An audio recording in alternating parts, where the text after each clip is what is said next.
அப்படின்னா மறுநாள் அவங்க சொல்லுவாங்க, சார் நீங்க நேற்று இல்லையா பிரான்ச்சே அழுது விடிஞ்ச மாதிரி சார், ஒரு வாரத்தை கூட எக்ஸ்ட்ரா யாரும் பேசல, குட் மார்னிங் கூட சொல்லல, வந்தா டோக்கன் நம்பர் பேசுறாங்க, அமௌண்ட் பேசுறாங்க, உங்க ரிலேஷன்ஷிப் ஒரு கட்டான மாதிரி இருக்கு சார், நீங்க இருந்தா லைவ்லியா இருக்குமாங்க.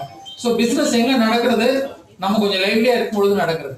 ஸோ அவங்களோட பண்ணி ஒர்க் பண்ணிட்டே இருக்கும்போது அவங்களை பத்தி பேசுங்க, தெரிஞ்சு வச்சுட்டு அது பேசுங்க. ஸோ ட்ரஸ்ட் அண்ட் அந்த இது ரெண்டு ரிலேஷன்ஷிப் ரெண்டையும் மட்டும் டெவலப் பண்ணால் பிசினஸ் அஷ்யூட் மார்க்கெட்டிங் ரொம்ப ஈஸியா இருக்கும் நமக்கு. ரைட். அடுத்த விஷயம், சேல்ஸுக்கும் மார்க்கெட்டிங்கும் உள்ள வித்தியாசம் எத்தனை பேருக்கு தெரியும்? சந்தைப்படுத்துதல் விற்பனை இரண்டுக்குள்ள வித்தியாசம் தெரியும். நீங்க சந்தைப்படுத்தல் பண்ணாதனால விற்பனை அதிகரிக்கலங்கிறாங்க. வாய்ப்பு இருக்குது, சேல்ஸ் அதிகமா நடக்கல, ஏன்னா மார்க்கெட்டிங் பண்ணல. மார்க்கெட்டிங் அப்படின்னா இப்போ ஒரு உதாரணத்துக்கு நான் போய் இந்த தண்ணி பாட்டில் போய் கடையில வாங்குறேன், 1 லிட்டர் பாட்டில் 20 ரூபான்னு வச்சுக்கோங்களேன். நான் தண்ணி பாட்டில் இருக்கான்னு கேட்கறேன், இருக்குங்கிறான், 20 ரூபா கொடுக்குறேன், பாட்டில் எனக்கு கிடைச்சிருது. இது ஒன்லி டிரான்சாக்ஷன், சேல்ஸ் நடந்திருக்கு. ஆனா அந்த கடையில வந்து ஒரு 50 பாட்டில போட்டிருக்கான்ல ஒருத்தன், அதுதான் மார்க்கெட்டிங். அப்போ இந்த பிராண்ட் அவைலபிள் இந்த இடத்துல இருக்கு, உங்க கடை இங்க இருக்குது, இந்த பிசினஸ் அவைலபிள் அப்படின்னு சொல்லி விசிபிலிட்டி நிறைய பேருக்கு தெரிஞ்சால், மார்க்கெட்டிங் பண்ணினால்தான் உங்களுக்கு சேல்ஸ் நடக்கும். நம்ம அது நிறைய இடத்துல பண்ணல, அந்த இடத்துல நிறைய வீக்கா இருக்குன்னு ஒத்துக்கும்.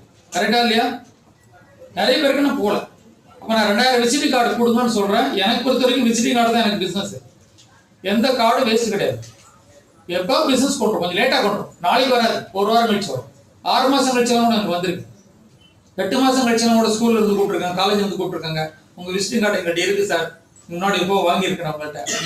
சரி, எப்போ நாளும் நடக்கும். விதையை போட்டாதான் விளைச்சல் எதிர்பார்க்க முடியும்.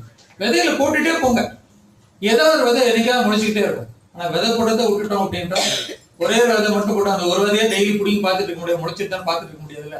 நம்ம அப்படிதான் பண்றோம், 1-2 முயற்சி மட்டும் எடுக்கிறோம், அந்த 2 முயற்சி வரணும்னு சொல்லி அதே ரிசல்ட் பார்த்துட்டு இருக்கோம். ஆனா நான் இன்னும் விதை போடுற இடத்துல எனக்கு 67 வயசு ஆயிடுச்சு, இன்னும் நான் விதை போடுற இடத்துல, ஏன்னா என்னோட எதிர்காலம் இன்னும் பிரகாசமா இருக்கணும்னா இன்னைக்கு விதை போட நிறுத்தக்கூடாது, நெட்வொர்க்கிங் நிறுத்தக்கூடாது. மாசத்துக்கு ஒரு 25 இமெயில நான் கட்டிட்டு இருப்பேன், புதுசா கண்டுபிடிச்ச இமெயில் கட்டிட்டு இருப்பேன். இன்னொரு விஷயம் உங்களுக்கு டெக்னிக் ஒன்று சொல்லிக் கொடுக்குறேன், மார்க்கெட்டிங் ரொம்ப ஈஸியான விஷயம் சொல்லிக் கொடுக்குறேன். நிறைய மீட்டிங் நீங்க போறீங்க, விசிட்டிங் கார்டு உங்களுக்கு வருது இல்லையா, கொடுக்குறாங்க இல்லையா, அந்த விசிட்டிங் கார்டுலாம் பத்திரமா வச்சுக்கோங்க. வீட்டுக்கு வந்த ஒரு நாள்ல அவங்களுக்கு ஒரு மெசேஜ் அனுப்புங்க, மெயில் அனுப்புங்க, glad to get introduced to you, உங்களை சந்தித்ததில் மகிழ்ச்சி. நீங்க பிசினஸ் உமனா தான் அவன்கிட்ட பேசுறீங்க, தனிப்பட்ட XYயா பேசல, பிசினஸ் உமனா பேசுறீங்க.